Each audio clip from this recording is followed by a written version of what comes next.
azala ba révélation oyo etali mamamboka ba message oyo etali vraiment mamamboka tosola vraiment na prophète oyo ba révélation nini ba message nini oyo etali mboka. Dans Genèse chapitre 1 verset 26, que Dieu a créé le monde afin que l'homme domine. Père, si a été parole et ça la manifeste dans la vie na biso. Le Congo c'est un pays prophétique, mais balobaka vaguement comme ça. Nous sommes au temps de l'accomplissement de la prophétie. Donc il y a un moment où les politiciens na biso esengeli bayoka makambo nzamba zoloba. Ils d'abord voulu et des alliés. Et d'abord il y a unité, il y a la poison, il y a la bambongo.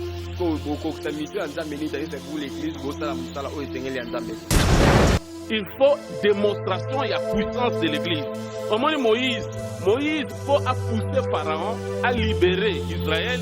Et c'est là que Moïse a démontré puissance en Zambie. Moïse a frappé l'Égypte avec triplé.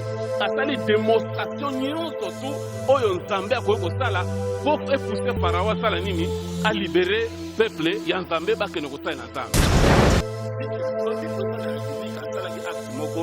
a dédié à Kimboka na maboko na ensemble. Et c'est qui acte moko est loué par Dieu. Et quand Dieu a vu cet acte, il a pris la nation entre ses bonnes mains. L'esprit a mari de nuit, femme et des hommes spirituels, aux autres s'accoupler na bango na esprit et conséquences na physique et aux animi. Fada, thank you Fada. Chers amis fidèles, nous sommes toujours au message na biso na kati chaîne na bino ya Maison du Pain TV na cadre émission na bino Flash aux vérités où est présenté par votre humble serviteur Dadi Mukwaya. Je dis un grand merci l'équipe Mobimba ya Maison du Pain TV. Je dis un grand merci na pasteur Richard pour la confiance au Pescan. Je dis un grand merci na maman Patricia depuis Paris na peso Mbote Belé. Pourquoi pas n'importe Simo qui voloka maman Albertine qui voloka depuis Allemagne na peso bino vraiment Mbote Ebele. Pourquoi pas la sponsor numéro 1 de cette émission grâce à Langwembe Péré qui a peso vraiment Mbote Ebele. Grâce à Langwembe nous soutenir toujours émission pourquoi pas na gérer mon croisant sur ma caméra peso bino Mbote Ebele. Lelo flash au vérité dans un moko il y a ba prophète amour avec le prophète Guylaine Zaou. C'est avec lui nous allons nous entretenir tout au long de cette émission. Restez branchés, restez connectés dans votre chaîne Maison du Pain. Azala ba révélation au Italie mamamboka ba message au Italie vraiment mamamboka.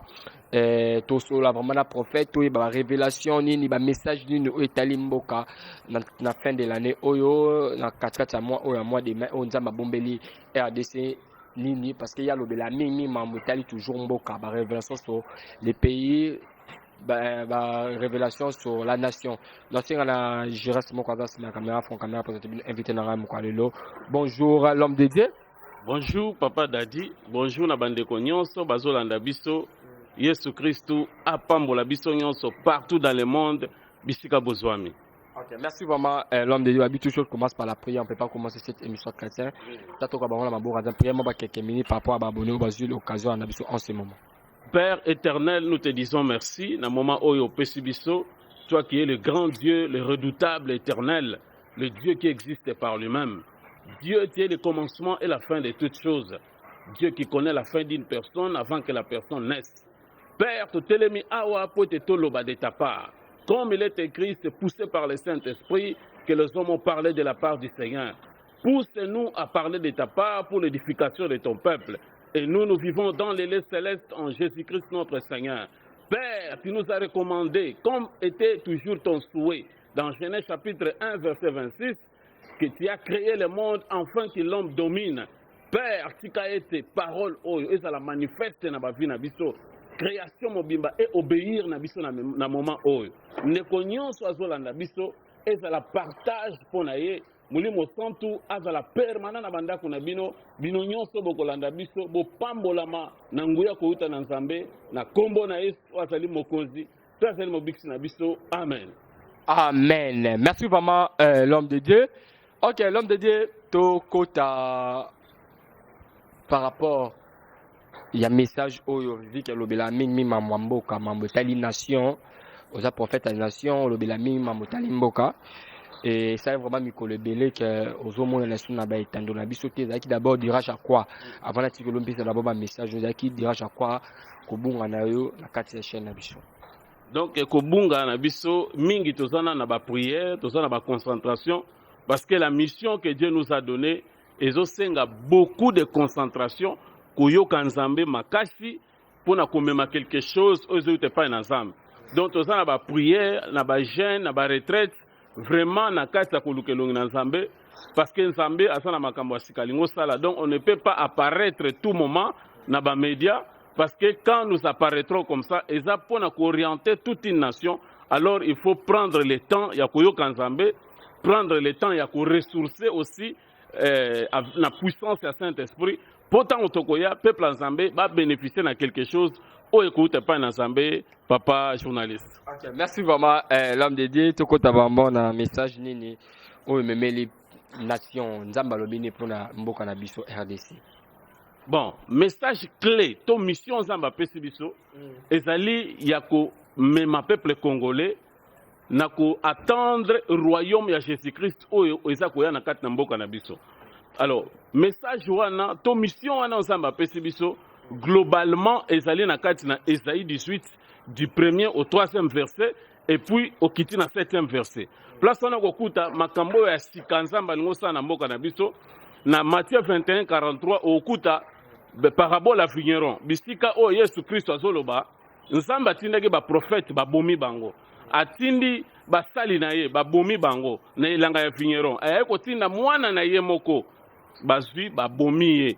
Alors nzamba alobi ete royaume na ye ekolongwa na Israël et sera donné à une autre nation.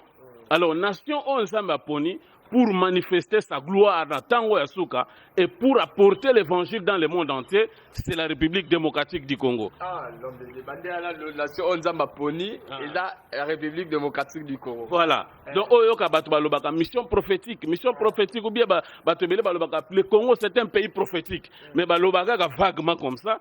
Nous sommes au temps de l'accomplissement de la prophétie. Donc, yango moni ete ba politicien na biso esengeli bayoka makambo nzamba zoloba pomboka ezwa et se débloquer na situation to zalango ba richesse nzamba pesi biso ezala partager équitablement et surtout pour na komema évangile partout dans le monde entier. Voilà mission nzamba pesi biso et Dieu nous a dit clairement dans une vision et il nous a fait montrer comment ce Congo là sera. Yango moni Congo wana ekozala Congo moko ya puissance makasi na ba construction moko ya kitoko et cette mission là Dieu a donné ça à l'église. Yango zo mona ete musala tosa ko sala yango wana on a petit mission là na église pour na Congo bonga il faut église maintenant c'est bien l'église d'abord boulu et kezali église d'abord ils a unité bon unité là na ba poison bozo la ba mbongo ko boko sa mission nzambe ni c'est vous l'église bo sala musala o esengeli ya nzambe. Ce que papa omoni un serviteur de Dieu soi-disant aso se comporter le lenge wana ko tshela bato ba poison ko yina batu. Il n'est pas un homme de... Il est déjà vaincu par le diable. Combien de gens Nzambe te? Nzambe a une stratégie na ye nyonso o ya mettre en place na bateau ya to disposer na bango pour asala na bango makambo wana. Yango somona makambo lobi question tu nous a raison responsabilité makasi na situation to sala na mboka na biso ezali église azali faible azana faiblesse bongo makasi vis-à-vis ya ba politique oyo basoka mamboka na biso. Alors ba politique basoka mamboka na biso bango bazali prise en otage na ba occidentaux ndenge bazawa ba yebiete ba richesse na biso biloko na biso koki ko exploiter yango librement te pour bénéficier na bana mboka nyonso tout. Alors ba mindele ba coincer biso na niveau wana bazwaka biloko na biso bazoboma batu bazosala o bango balingi et nos autorités bazali impuissants vis-à-vis la batwana parce que ce que meko telemela bango yo mokonzi bakobomisa yo nde yango somona ete nzambe azo manifester plan na ye moko oyo bakosala face envers les occidentaux. C'est l'église de Dieu, c'est l'église qui a cette autorité là ya ko en finir avec ba occidentaux pour être congolais surtout à réjouir na makambo nzambe abongisa na kati na mboka na biso. Yango somona ete église ezali faible mais nzambe azali le tout puissant azana limite mon côté azali en train ya ko mettre en place cette église là oyo ko sala musala wana pour même Congo na émergence et puis surtout pour na mission ya évangélisation na monde entier nde musala o nzambe asa kozela biso na kati na mboka na biso. Oh Nzambe azozo ya biso na kati ya mboka na biso siko lingolo bakeno na kati ya Israël ba peyo ba sambe peyo e sambe la Nzambe ba pays mso ezati nzamba ponika RDC c'est-à-dire que RDC tout le monde ba massacre ya est du pays il y a toujours bato bazo kufa na kati ya mboka na biso bato bazo souffrir tozo mona même ba jeune bazo souffrir ba misala ezate pays za toujours na pasi mettons ozo ba nzamba bazo établir pleinement robo pour l'église c'est-à-dire que église en za un peu faible qu'est-ce que plein nzamba va préparer pour la tout le monde na kawana bato bazo souffrir na mboka na biso pourquoi parce que toza na désobéissance devant Dieu tomemi banzambe ebele na kati na mboka na biso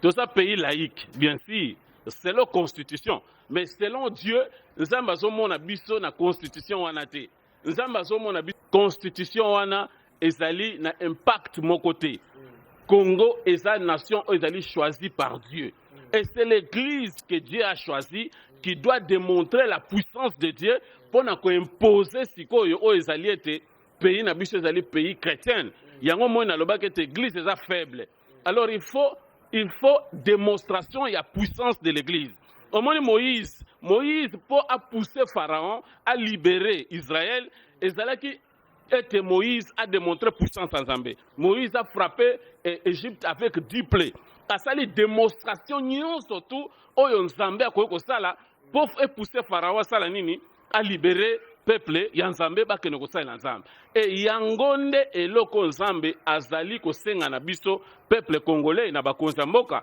quand Dieu m'a donné cette vision Nzambe azoyesanga lobi ete bakonzi mboka na bino bazoyoka makambo nga nazoloba te ozomona baguerre ozomona bato bazokufa ozomona makambo ezosimba nzala même masango apamba toza na mabele ebele toza na bamai ya koluka te mbula ebetaka chaque jour oyebi papa nalekeki na so de mouton na kuti basango ezobota likolo ya so de mouton masango ezobota likolo ya so de mouton donc cela veut dire toza na terre oyo ezali fertile donc toza na eloko akolo mais pourquoi tozolona te pourquoi toza na nzala mbisi po tosomba po tolia mbisi fo euta libanda alors bien aimé dans le Seigneur bandeko o bozola na ngai c'est la malédiction ezali plaie oyo Nzambe azobeta bakonzi mboka na biso selon Exode chapitre 4 tozotanga yango à partir verset 22 Bible lobi tu diras à Pharaon ainsi parle l'Éternel Israël est mon fils mon premier-né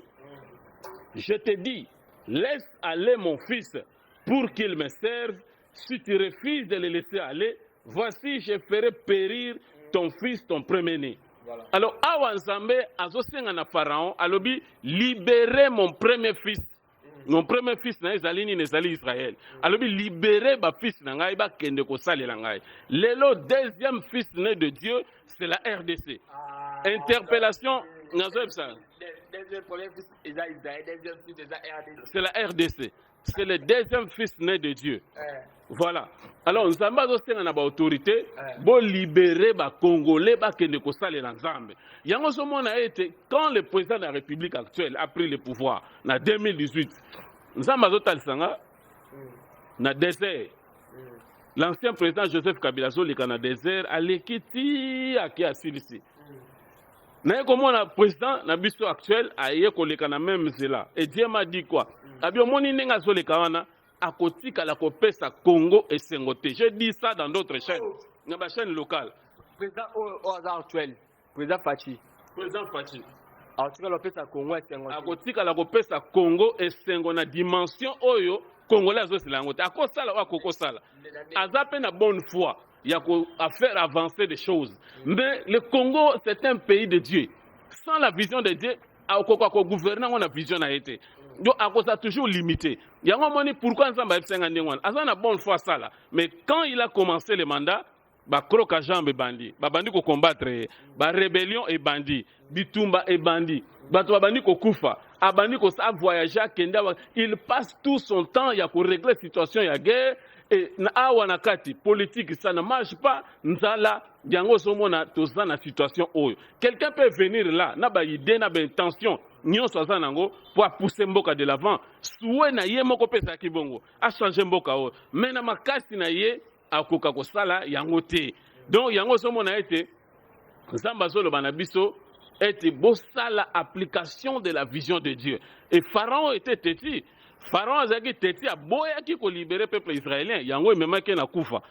Alors nzamba zo bisabiso était système politique actuel, il y a des élections, ils allaient système où ils allaient bloqué par Dieu. Donc, ils a bloqué la situation. Bloqué le système d'élection. Tout système, on est système au basala. Il y a des élections, il y a le Sénat, il y a le système où ils a bloqué. Il faut refonder la nation. Et quand on va refonder la nation, il faut partir de la vision Yanzambé. C'est ça. Primordialement, et le c'est la biso. Parce que le système politique actuel est bloqué. Vous pouvez organiser des élections, vous organiser des dialogues, vous organiser des élections. On va revenir à la case du départ. Tokozonga lisusu na ba vérité des urnes. Tokozonga lisusu na ba rébellion. Tokozonga lisusu na ba assassinat, na ba tuerie, où se passer dans Mboka. Et le peuple congolais a continué à subir les conséquences. Parce que quand les Occidentaux viennent, Bango, et le reste de la politique, l'institution, et le peuple congolais est là en train de couper dans la misère. Misère et zali, kende kota la papa na ba province, batumusu bazo zanga même bilamba ya kolata, bilamba ezalite. Mais tozali riche. Pourquoi cette situation? Bakonzi bozo la nangai partout dans le monde du peuple congolais, tozonge la Nzambe, tolukelongi na Nzambe, il est là et il a un plan merveilleux pour nous, comme ma Congolais, na grande puissance. Et Afrique, et qu'on a développé à partir de Nabiso, nous allons clé pour l'Afrique et puis pour le monde entier. Voilà à peu près la situation où nous avons lelo. Mais l'homme de Dieu, tu as toujours l'émission, la mission de pour le message pour la nation. L'homme de Dieu, et tout le monde a marche, moi, il y a les 20 mai, où il y a dans la question pour la marche, où il y a bon, pour la marche, le peuple congolais, bisika nyonso bozali, botika kokende na ba marche wana. Pourquoi nazolo ba boye papa? Au moins ba politiciens wana, quel que soit la majorité, to ya opposition, ce sont des gens qui cherchent leur propre intérêt. Au moins ba opposants ndenge bazawana, ba yebi yango très bien que le président de la République a coquille jamais que ça un effort aussi visible par rapport à ba congolais bazo zelango. Parce que les Occidentaux même misent na bango zawana. Donc mwanda mwana totika la kanango jamais akoko sala exploit na ba 5 ans o ba yebi makambo wana très bien. Mais bango ba lingini, bango ba lebi yo longwa po bisope tokota. Voilà ba politiciens congolais. Baza na souci mon côté à peuple congolais. Baza wana pona ba intérêt na bango. Alors bazo manipuler bino ba congolais, bo bima na ba marche pona bazo boza lokola biscalier na bango, allez lobby bazo kene ko vendre sika moko ba distribuer ba poste na bango et vous allez revenir à la même situation. Et comme Alisusu ke bino nyonso tu bolonga. Papa, tous ces politiciens là ont travaillé dans cette nation. Bango nyonso basala. Ba député, ba ministre, ba nani, ba premier ministre, ils n'ont rien fait dans ce pays. Donc baza limité. Bako comme ma congolais na émergence té. Bako comme ma congolais et sika moko té. Système où bazo sale la peuple congolais ba yokanga malam, ezali système où ezali bloqué par Dieu. Même si ba entêté comme pharaon, bako souka na case du départ. Yango tozo senga na ba congolais botika ko kende ba marche wana. Bazo manipuler bino pona ba intérêt na bango. Boko bima wana babandi ko bomisa bino, boko kende babandi ko buka na personne ne va s'occuper de vous. Ba kufa lelo, est-ce que ba récompenser bango? Ba kufa to bazo bundisa Kabila longa na pouvoir. Joseph Kabila, Rwanda, tout ça long à longwe. Est-ce que les lomboko échanger? Au contraire, situation ezo kende de plus en plus ya ko s'empirer. Yango zo mona été peuple congolais bozonge l'ensemble. Boluka ensemble. Dans Proverbe chapitre 8, verset 17, Bible le bini. J'aime ce qui m'aiment et ceux qui me cherchent me trouvent. Dans Jérémie 33, 3, clairement, invoque-moi, je te répondrai. Je te montrerai les choses cachées, des choses que tu ne connais pas. Tant que tu yon de connais sur la nangai, osana mission moko pe pona mboka. Mais le col ozo miye bate, osa ignorant, osa manipulé par batouana, o bazo sala pona bintérêt na bango. Pour ceux qui ne peuvent marcher et lobby tant bango ba okoma wana yo so continuer na même situation. Bien aimé to lukanzambe. Peuple congolais na repentance nationale. To lukinzambe to bon c'est parmi les recommandations zamba pesibiso. Tout le monde doit se repentir. Comme on a sommet à l'état. Financé. Repentance nationale. Repentance nationale. Repentance nationale. Quand cette vision sera appliquée, il faut commencer par la repentance. repentance la carte amour la biso RDC du commandant la présidente na nation kobanda depuis na sommet le président de la République asalaki acte moko adédiaki mboka na maboko na Nzambe ezaki acte moko ezaki loué par Dieu et quand Dieu a vu cet acte il a pris la nation entre ses bonnes mains. La même nuit, Dieu nous a dit quoi? Nzambe azolakisa biso alobi ete akoti biso na parler du peuple en esprit. Abimi liboso en blanc azaki na pembe. Azobebisa biso abi sikoyo ndenge mokonzi na bino asali boye na zimboka oyo na maboko na ngai. A répétant deux fois et puis a telemi likolo akei. Place président Assemblée nationale afanda. A telemi abimi na ye akei. Alors cela veut dire quoi? Moutasa pembe na ngai bisinga be mon cher, Nzambe azwi mboka yo zo sepela te pona ni. Ya zo sepela. Bisinga bisiko faut prier encore très fort. Et avant Nzambe a accompagné ye et sengeli ayoka qu'est-ce que Dieu veut pour être mboka na biso ezala débloquer. Congo eza lokola mboka nyonso tuté. Eza lokola ba Congo Brazzaville ou bien ba Gabon, ba Togo. Non. O ezali mboka eza choisi par Dieu. Tu ne peux pas diriger cette nation par ta propre vision. Président azana makasi nyonso, azana volonté, azana souhait wana na amour, mais akokoka kosala yango te sans l'application de la vision. Yango moni voilà, yango moni parmi les recommandations quand ils vont non à part vision. Premièrement, d'abord, il faut repentance nationale. Makila battu soupani, démagogie na politique, le kuta, escroquerie, détournement, bomi batu, assassinat. Biloko wana nyon surtout, ça crie devant l'Éternel. Crie wana nyon sezo mata. Batu bazo koufa du jour au jour. Bazo boma batu. Na est batu bazo koufa. Il faut tout le monde doit se repentir.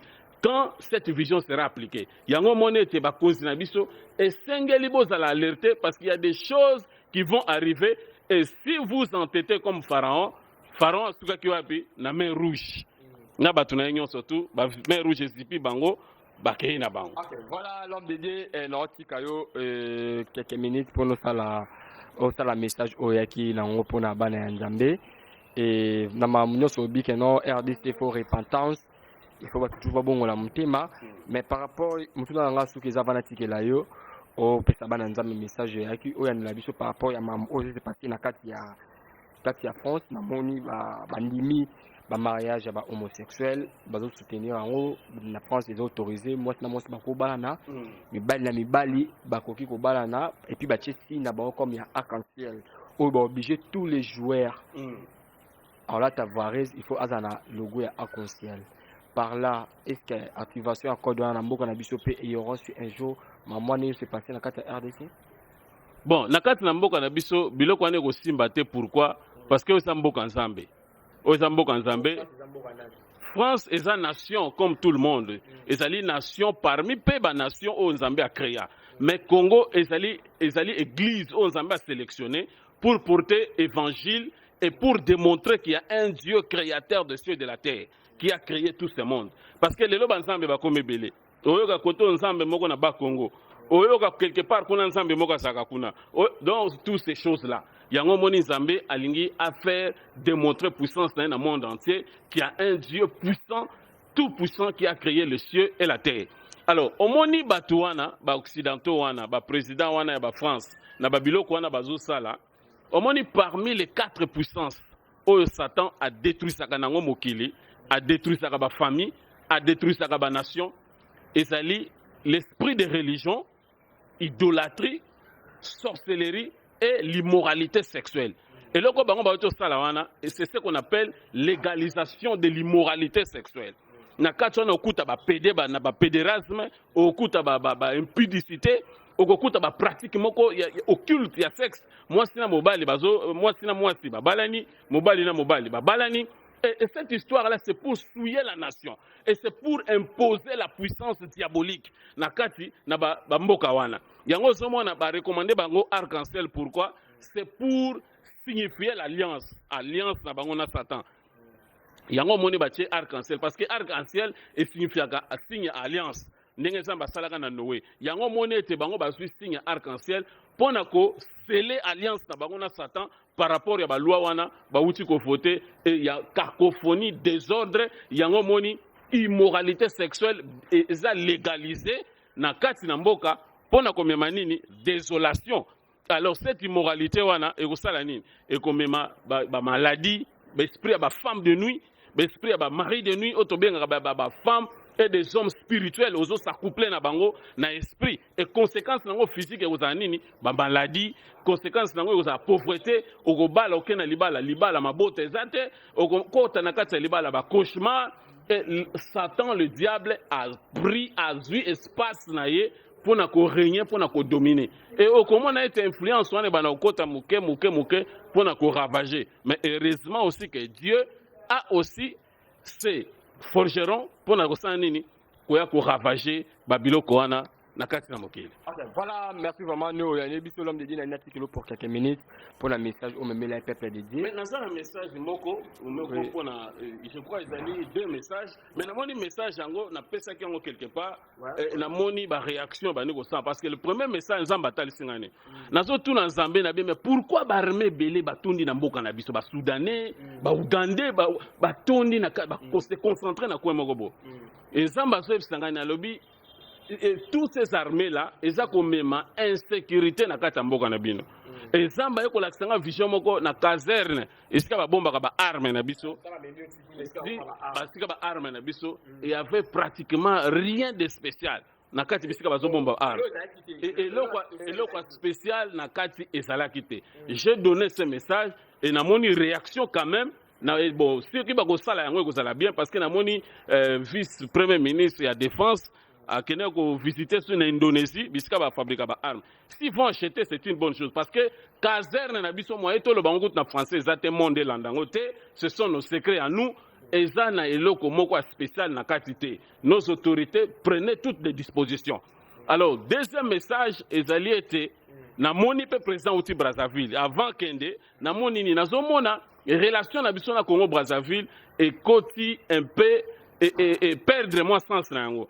Et kozala mabe parce que ce que salamine wana conséquence kozala na ekomona infiltration na kati na mboka na biso à partir ya Congo Brazzaville et que causer ba dégâts na ba problème ebele.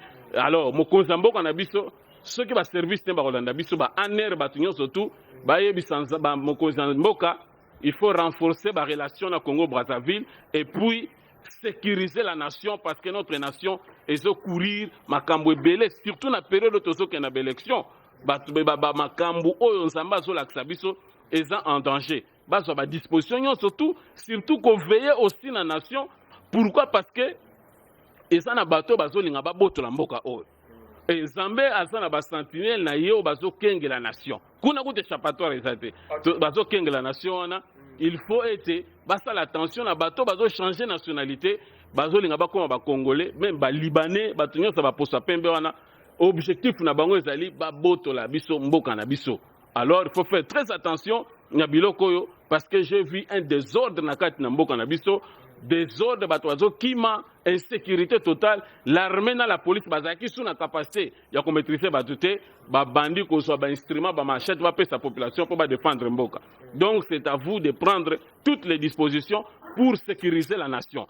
Et il y a aussi un artiste ndeko na biso Babindombe esika zali ba ba yebi ba comme télé message yo parce que na moni na podium azobina e akoyi lokwa papa wemba akoyi vraiment kao ba ye kolongola ya kolongola donc voilà message là pour na musicien na biso Babindombe azalaki en plein scène akoyi na podium ba ye kolokota comme ndenge papa wemba akoyi aka bakena ye donc ndeko na biso aluka nzambe po ete likambo yo et comme elle a été.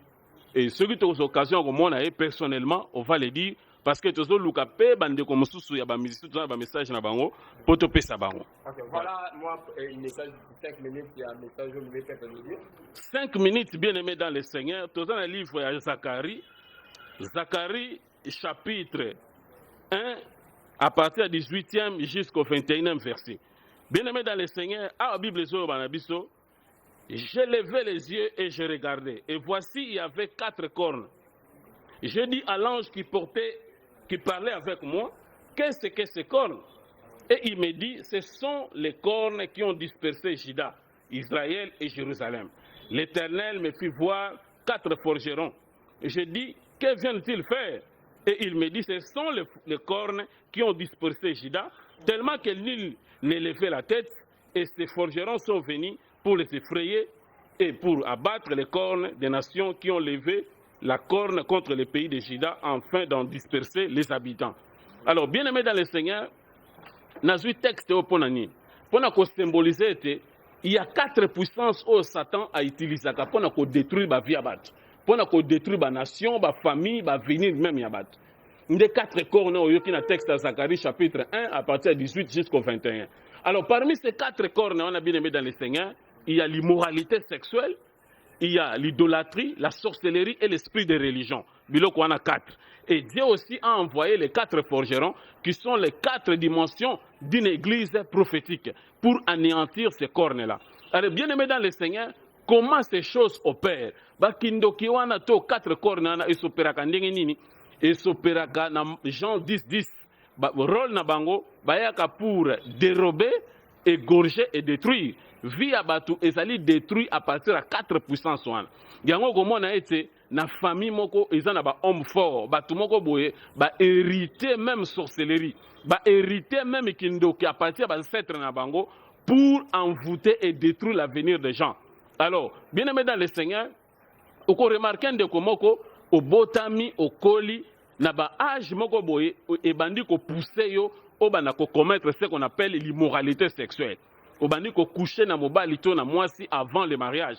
Et ces histoires-là, ozali ko teka bomo inayo. Et ya kandenge nini bien aimé dans le Seigneur. C'est une puissance, tout un envoûtement. Ba corps na et travailler kana kati na batu. Et koko kota yo yo moko pe. Au bandi ko détruire l'avenir na yo avant même au komana vie professionnelle. Alors on se retrouver les na kati ya libala moko boye. Alors, tu as pratiqué l'immoralité, tu n'as pas pratiqué mokoboye, oyo lobby et kobana ko réclamer yo. C'était à cause de quoi? Et c'est à cause il y a 4 cornes wana oyo ba puissance moko satanique, oyo Satan a opéré kanango pour na ko bloquer même ba venir ya bato, ko stopper bato. À cause stopper yo même 20 ans en avance. Makambo fala ko sala siko tango komi na ndako libala mabota ezate, bana bazoya te.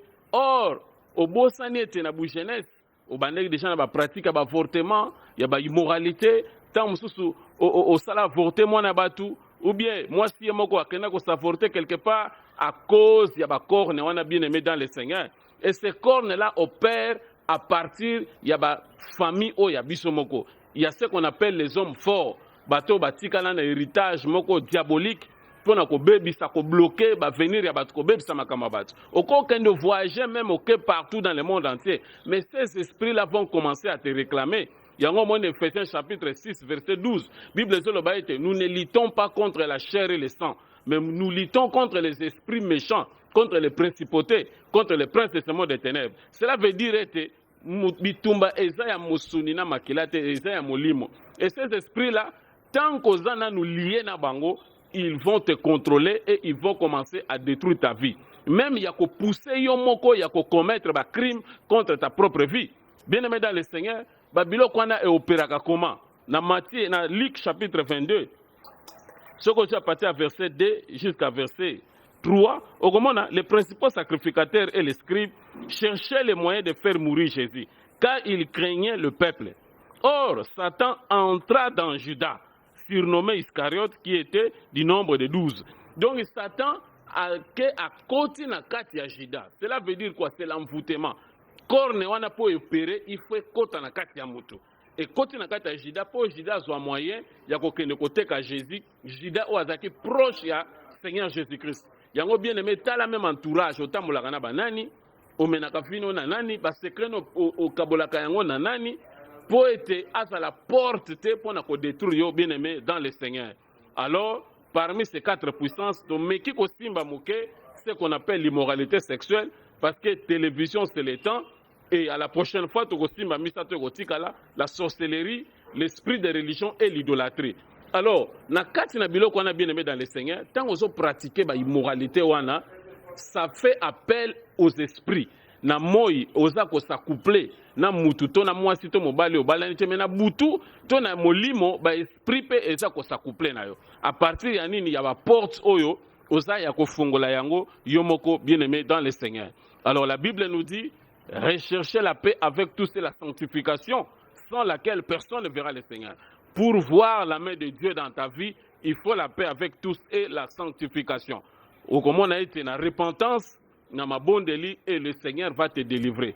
Nous sommes là disponibles à partager avec vous, à prier pour vous, na ba orientation, na ba directive, yon se gota pa na Nzambe, po ete bozala malamu na ba vie na bino, na ba ndaku na bino, na makambo nyonso tu bozali kosala, po ete Nzambe a accompagner bino. Okoza na ndaku moko boye, mabota ezate a cause ya biloko moko boye. To se retrouver na libala moko boye, o eza ya yote, a cause ya ba corne, pousse na biloko wana, ba perte ya bambongo, ba perte ya makambo ebele, makambo ezo simba te, famille eza ya kopanzana, bana ba trouble makambo eza malamu te. Et Dieu est là toujours pour amener la solution dans vos vies. Comme il a dit lui-même, venez à moi, vous tous qui êtes chargés et fatigués, je vous donnerai du repos. Matthieu chapitre 11, verset 28. Alors, bien-aimés dans le Seigneur, nous sommes là pour vous. Dieu nous a oint pour annoncer la bonne nouvelle et libérer les captifs. Notre numéro, c'est plus 243 85 18 55 709. Plus 243 85 18 55 709. Que le Seigneur Dieu vous bénisse, mes bien-aimés dans le Seigneur.